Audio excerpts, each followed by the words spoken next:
வணக்கம் மக்களே. ஒரு இப்போ தான் நான் ஒரு இதுவும் பார்த்துன்னு வரேன். இதில் என்னன்னு கேட்டிங்கன்னா, தாவேக்கா செஞ்ச தவறுன்றாங்க. தாவேக்கா என்ன தவறு செஞ்சுன்னு எனக்கு தெரியல.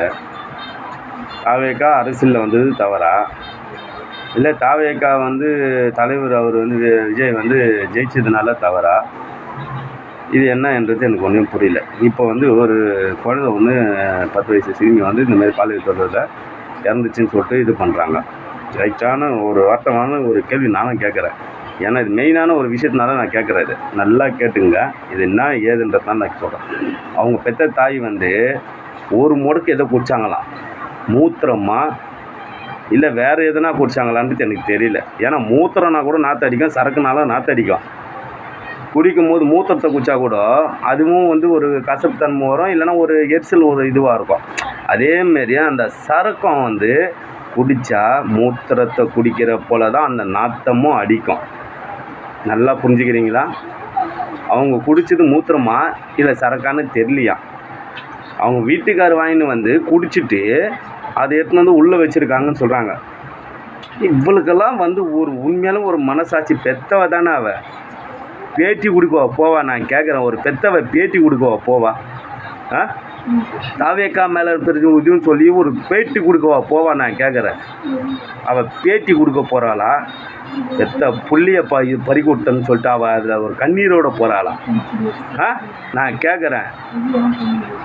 பெத்த புள்ள ஒன்று அந்தமாரி ரொம்ப நாஸ்தி ஆகி போய் அந்தமாரி குழந்தை அந்தமாரி நாதி ஆகி போய் அவன் நிற்கிறானா, இந்த புறம்போக்கு என்ன பண்ணியிருக்கணும், அவள் என்ன போய் பண்ணுறான்றத யோசிச்சு பாருங்க.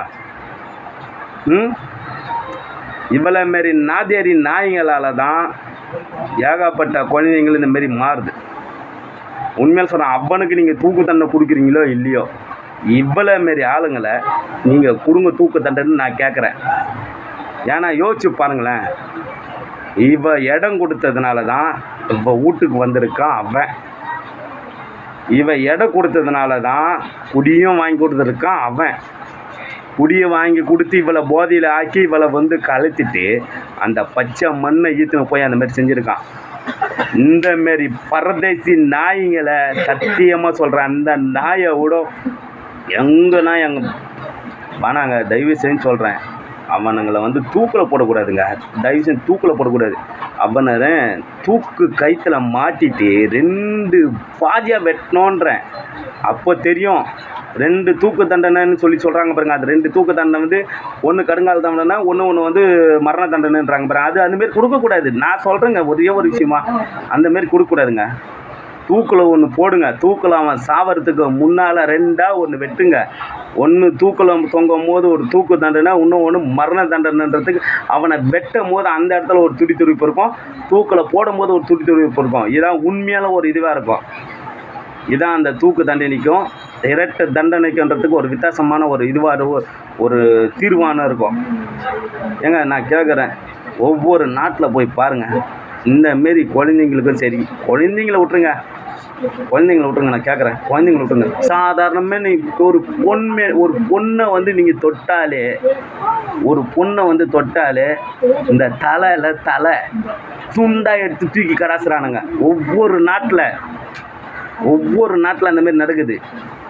ஆனால் இந்த நாட்டில் ஒரு குழந்தைய சாவடிக்கிறானுங்க, ஒரு குழந்தைய இந்தமாரி பண்ணாங்க. 2 வயசு குழந்தை, 10 வயசு குழந்தை, 65 வயசு கேள்வி, 75 வயசு கேள்வி, இவங்களெல்லாம் இவ்வளோ பண்ணுறாங்களே, அதெல்லாம் எதுக்கு தான் இந்தமாரி பார்த்து நிற்கிறீங்க? நான் கேட்குறேன். நான் சொல்கிற ஒரே ஒரு வார்த்தை தான், இவங்களுக்கு தண்டனை சாதாரணமாக இருக்கக்கூடாது. உண்மையாக சொல்கிறேன், சாதாரணமாக இருக்கக்கூடாது. இவங்க தண்டனை பெருசாக இருக்கணும். இதை நான் மனசார ஒரே ஒரு வார்த்தையாக நான் கேட்டுக்கிறேன். மனம் நொந்து போயும் கேட்குறேன். அவங்கள தண்டனை கொடுக்கறதுக்கு வேறு மாரி இருக்கணும். தூக்கு கயிற்றுல ஒன்று தொங்கணும், 2ஆ ஒன்று தொங்கணும். இந்தமாரி கொடுங்க தண்டனை. எவனுமே இந்தமாரி நடத்தவும் மாட்டான். எவனும் இந்தமாரி யோசிப்பான், நிச்சயமாக யோசிப்பான். இதை நான் சத்தியம் பண்ணி சொல்கிறேன், இது யோசிப்பான். ஒருத்தனை அந்தமாரி தப்பு செய்கிறதுக்கு யோசிப்பான். யோசிச்சு பாருங்கள். அரசாங்கத்து அதிகாரிங்களே, உங்களுக்கும் கேட்டு தான் நாங்கள் கேட்குறோம். ஏன்னா எல்லார் வீட்லேயும் பொம்பளை குழந்தைங்க இருக்குது, எல்லார் வீட்லேயும் பொம்பளைங்க இருக்காங்க. யோசிச்சு பாருங்கள், யோசிச்சு நீங்களே முடிவு எடுங்க. அவ்வளோதான். நன்றி.